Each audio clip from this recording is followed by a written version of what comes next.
In GMAT and GRE math, solving equations efficiently is key. Let's take a look at this problem and break it down step by step. We are given the equation. 5 minus 6 divided by z equals z. Our goal is to find how many possible values z can take. To eliminate the fraction, let's multiply both sides of the equation by z, assuming that z is not equal to 0. This gives us z multiplied by the expression 5 minus 6 divided by z is equal to z multiplied by itself.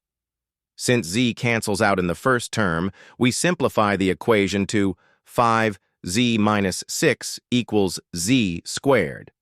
Now let's rearrange everything to get a standard quadratic equation. We move all the terms to one side, which gives us z squared minus 5z plus 6 equals 0.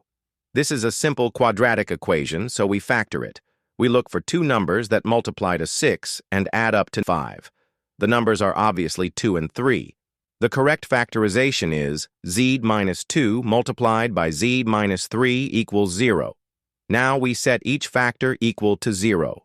The first equation, z minus 2 equals 0, gives us z equals 2. The second equation, z minus 3 equals 0, gives us z equals 3. Since both values satisfy the original equation, the number of possible values for z is 2. That means the correct answer is choice D, which is 2. Understanding how to manipulate equations and factor quadratics quickly is crucial. If you found this explanation helpful, don't forget to like and subscribe for more math strategies. See you in the next video.